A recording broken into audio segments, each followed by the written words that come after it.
पाछा मुड़ के लछन बाबा देखैया बड़का भैया के ऊपर जे लछन बाबा का नजर पड़ले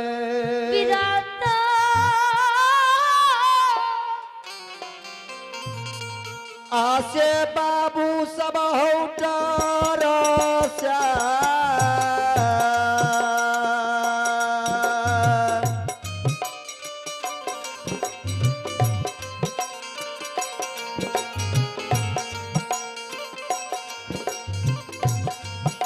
डराइला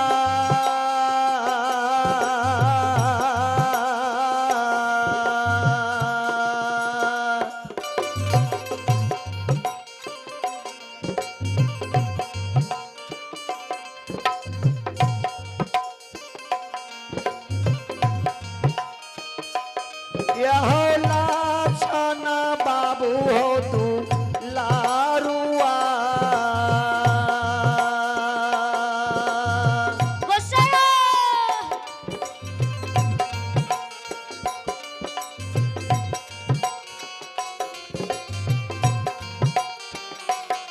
आई थर थर का पैछे गो बाबू साहब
श्रोता बंधु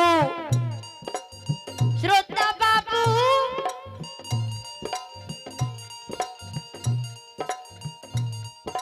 जैना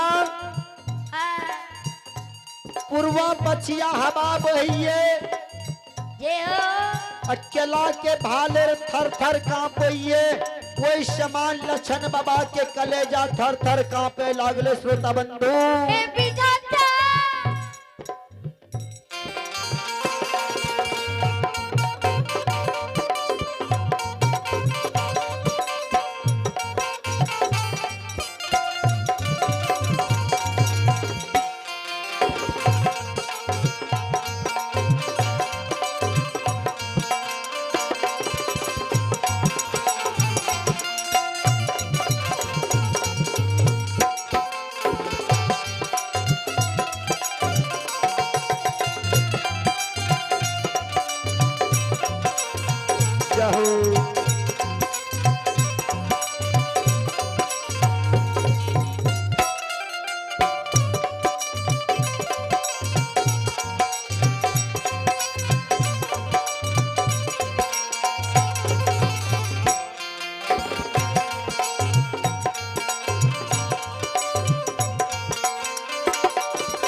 संत श्रोमणी श्रोता बंधु, श्रोता बाबू,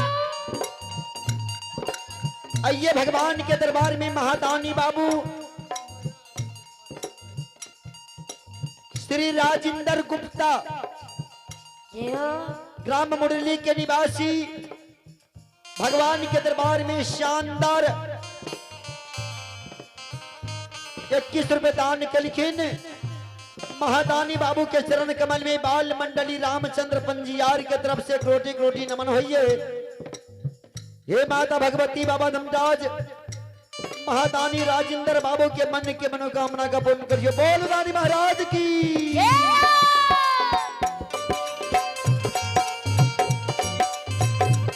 श्रोता बाबू, आई नहीं नास्या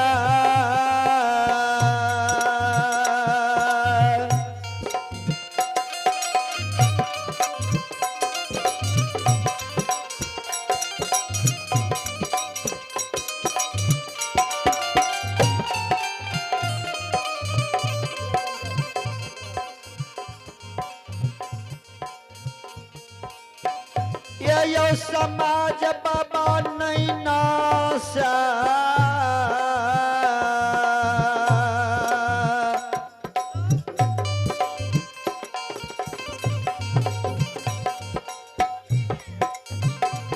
यो लोरा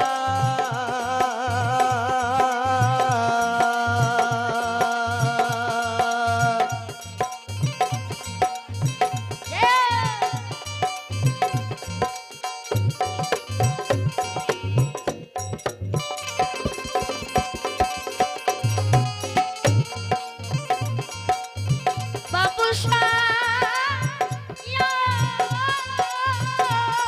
तो आइए भगवान के दरबार में महादानी बाबू रामचंद्र गुप्ता, रामचंद्र गुप्ता ग्राम मुरली के निवासी, ए बच्चा सबका आशीर्वाद में शानदार 21 रुपए से आशीर्वाद दिलखिन। महादानी बाबू के चरण कमल में बाल मंडली सुधीर पंजियार की तरफ से कोटि कोटि नमन हुई है। हे माता भगवती बाबा धमराज, महादानी बाबू के मन के मनोकामना का पूर्ण करियो। बोल दानी महाराज की। जय हो।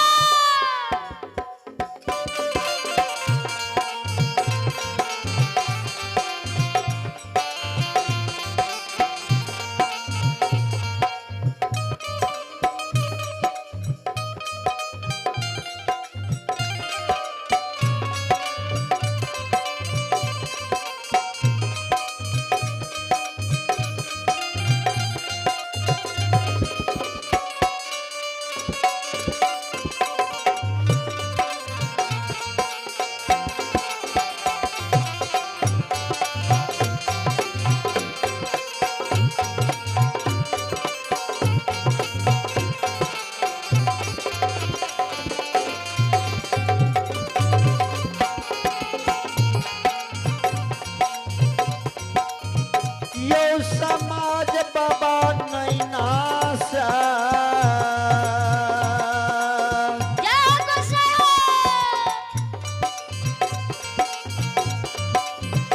आये लोरा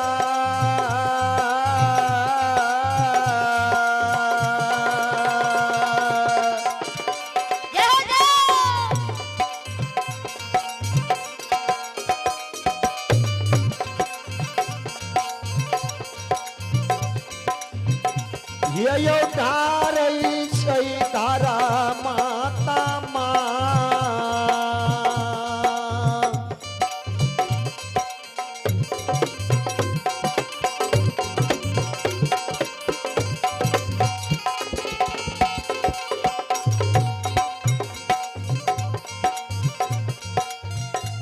आये भैया के चराना में यो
संत श्रोमणी श्रोता बंधु, जखनी राजा महिनाथ पंडित कल के लक्षण तू ई सघा घाट पर की क्या रहला या बेटा? लक्षण बाबा डर से थर थर कांपे।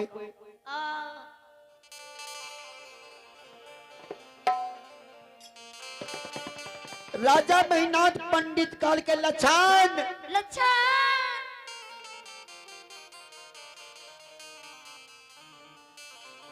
बेटा के समान पोस पैल के जमान बन लिया।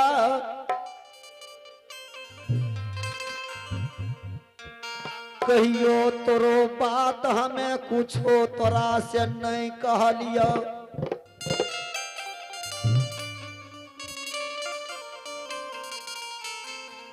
कल के लक्षण हे हो बाबू, आए तू बड़का भैया के बात का मान लिया।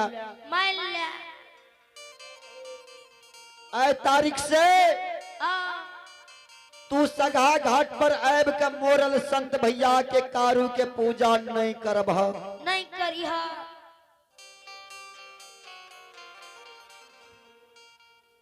राजा महिनाथ पंडित छोट भाई लक्षण से कहल के आए तारीख से तू मोरल संत कारू के सरा के पूजा पाठ नहीं करब। लक्षण बाबा काने लागले भैया। जय हो जय हो।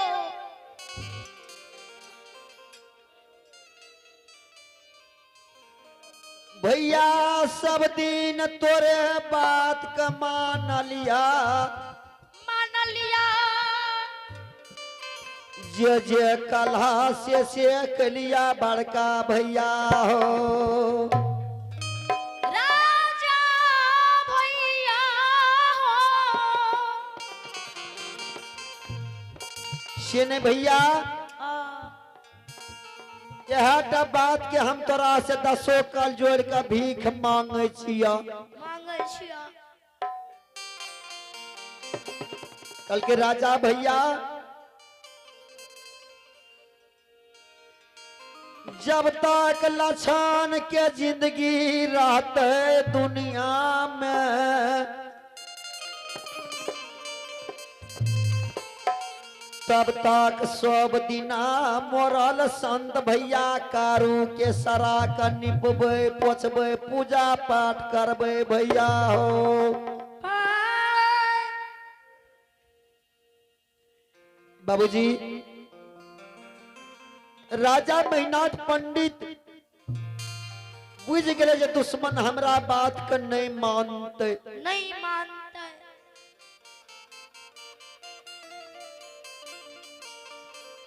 राजा महिनाथ के जेते बात कल के लक्षण बाबा जे भैया जब तक जिंदा रहबे तब तक मोरल संत भैया कारू के सरा के नींव पोछ के हमें पूजा पाठ करब। बाबूजी राजा महिनाथ पंडित तामस से गया बेताल भाग लेगा के दुश्मन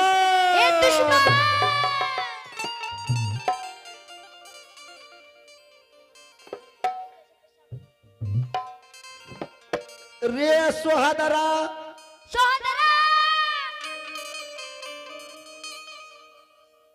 स्वेर के घर में बाप मोर गेलो।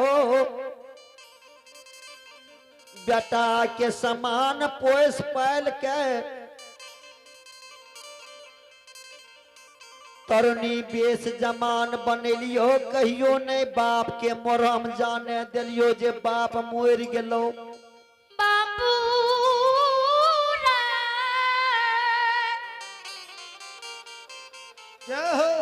आय तू छोट भै सोहदर हमर भै के तू हमरा मुंह पर जवाब दे दिले। हमरा संग में जवाब खैले।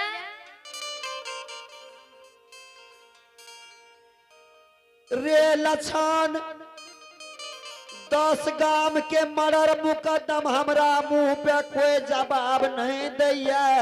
कोई ले अब तो है जवाब छोट भ्या सोहदरा भ्या का हमरा मुंह पर जवाब दे दल दिल है लछन याद करिए जहिना तू हमरा मुंह पर जवाब दे दले कल 12 बजे दिन में रही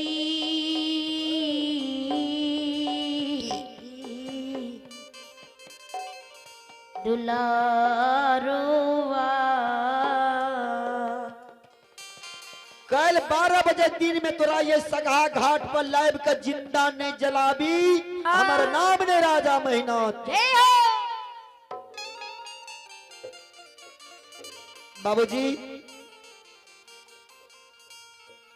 राजा मेहनाथ पंडित इते बात कह दिल के सगहा घाट पर सचल दिल के हाँ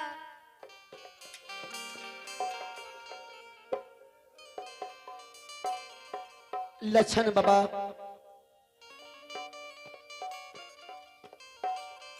और लछन बाबा काटल गाछ के समान हाँ भैया के सरा पर गिर पड़ले भैया भैया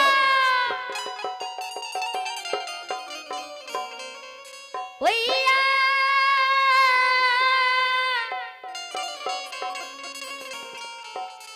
भैया भैया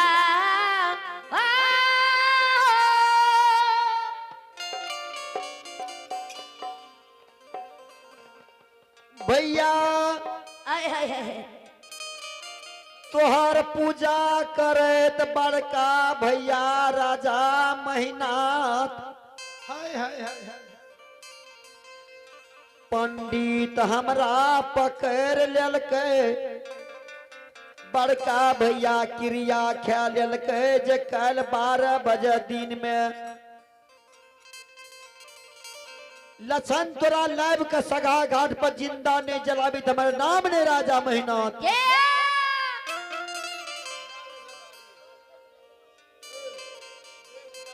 बाबूजी श्रोता बाबू संत श्रोमणी श्रोता बंधु श्रोता भगवान काटल गाछ के समान गिरले भैया के सारा पर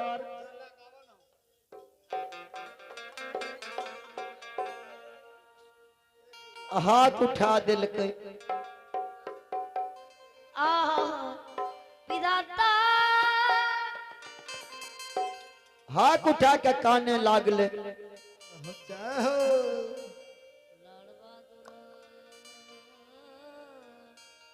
भैया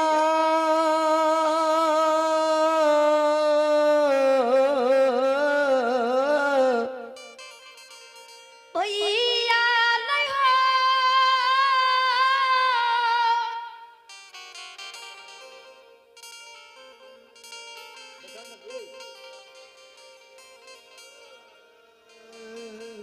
संत श्रोमणी श्रोता भगवान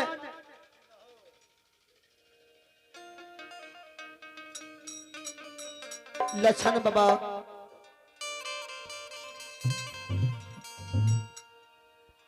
आतो रही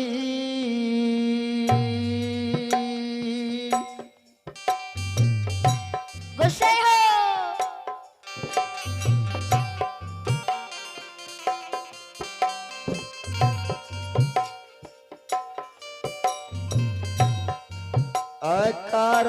अकाराना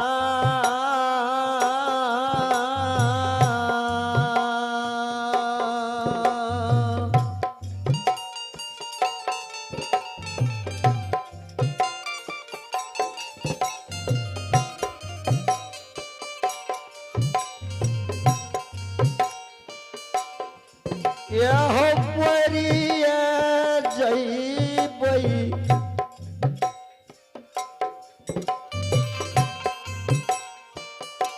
भैया हो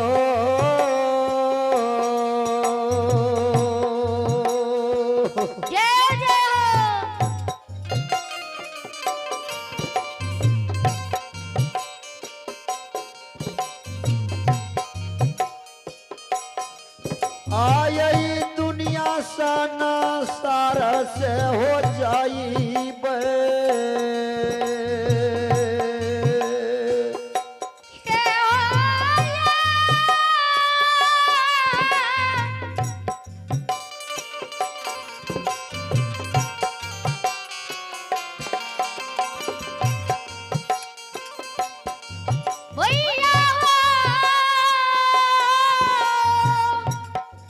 चलो समय के अनुसार जी संजय बाबू पंजियार साहब से आग्रह निवेदन हुई है यदि ए आवाज के सुने छिए अपन साजबाज और मंडली ला के पंडाल में चल आवियो। संजय बाबू ग्राम मझौआ धन्यवाद।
माता भगवान श्रोता बाबू तो आइए भगवान के दरबार में महादानी बाबू हाँ, कार्तिक कुमार बाबू के पूजनीय नाना जी कार्तिक कुमार बाबू के पूजनीय नाना जी ग्राम गढ़िया के निवासी भगवान के दरबार में शानदार 51 रुपए दान कलकिन हाँ, महादानी बाबू के चरण कमल में बाल मंडली रामचंद्र पंजियार की तरफ से कोटि कोटि नमन होइए। ये हो हे मैया भगवती बाबा धमराज महादानी बाबू के मन के मनोकामना का पूर्ण करियो। जय मैया जय। तो आइए भगवान के दरबार में ये देखल जाए महादानी सत्यनारायण बाबू की तरफ से भगवान के दरबार में शानदार 21 रुपए दान ये महादानी बाबू के चरण कमल में एक बार न 100 बार नमन होइए। महादानी बाबू के मन के मनोकामना का पूर्ण करियो। जय मैया भगवती जय जय। बोलिए बोलिए दानी दाता की जय हो। ये हो मास्टर साहब राम राम भर कतिया।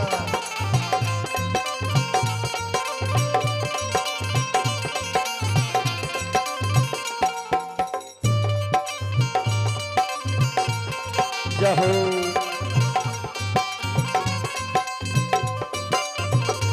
जय हो।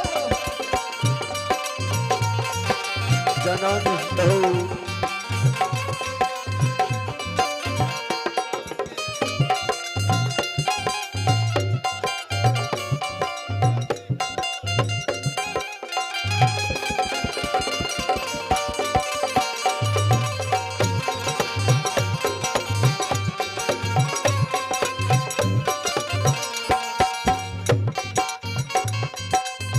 संत श्रोमणी श्रोताबंधु श्रोता बाबू तो आइए भगवान के दरबार में ये धनेश्वर बाबू के पूजनीय माता जी धनेश्वर बाबू के पूजनीय माता जी की तरफ से भगवान के दरबार में शानदार 21 रुपए दान ये हाँ, मैया के चरण कमल में बाल मंडली रामचंद्र पंजियार की तरफ से कोटि कोटि नमन होइए।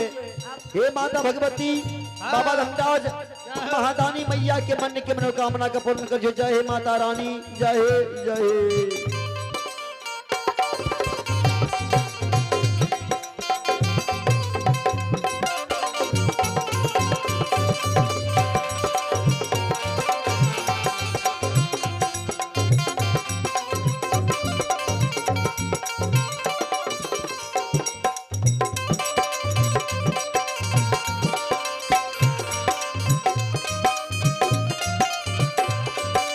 जय हो।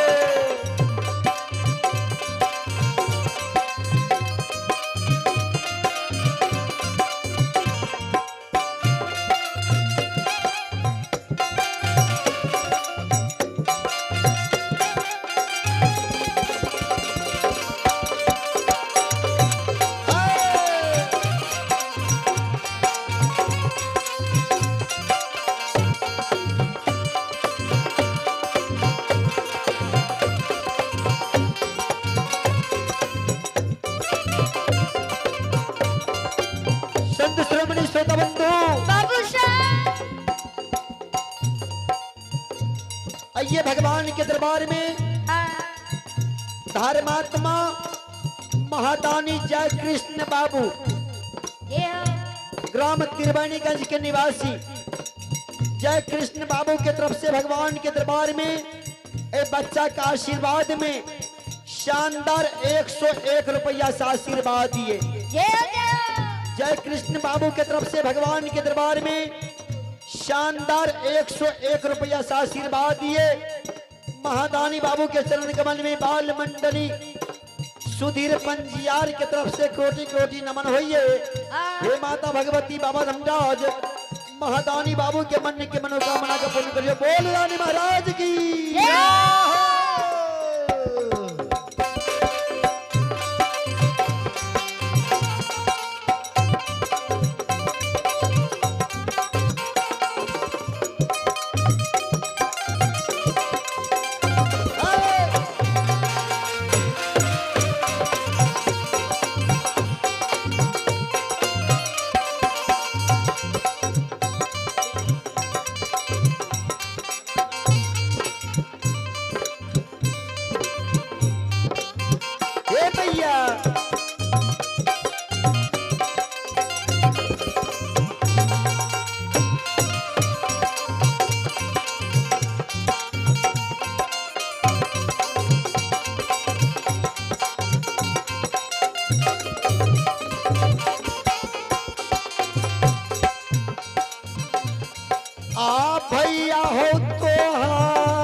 गोहारई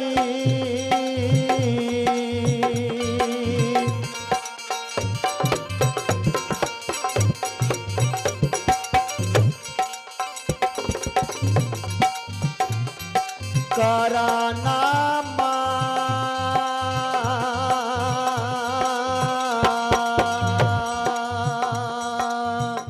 जय हो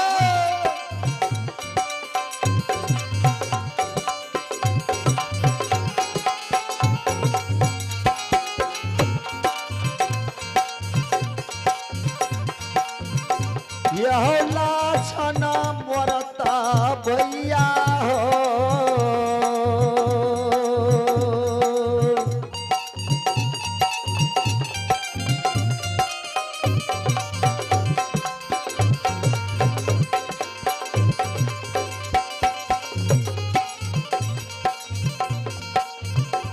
यह दुनिया सना सार से जैता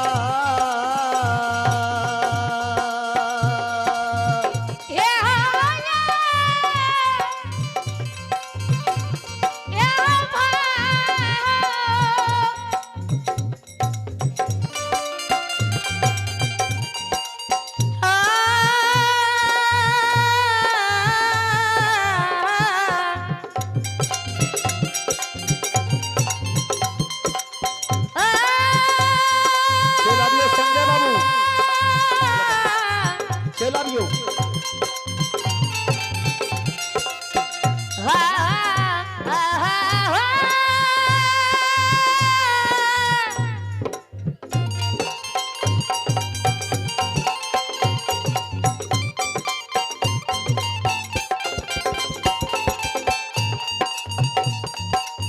भैया सहोदरा हो तोहरे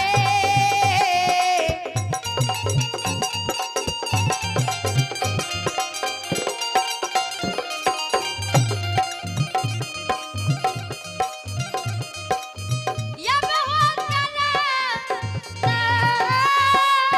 ए भैया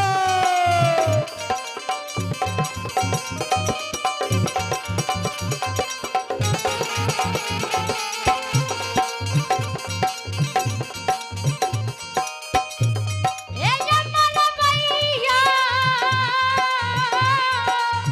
हे ठाकुर जी आयो ए हमारा सहोदरा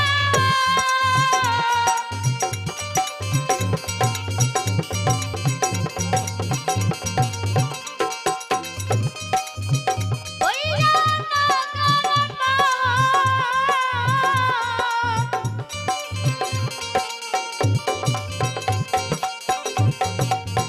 पूरा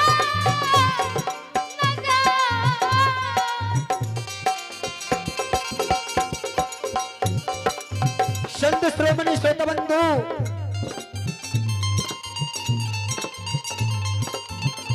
लक्षण बाबा हकन बिकन काइन रहलैये कन्हैया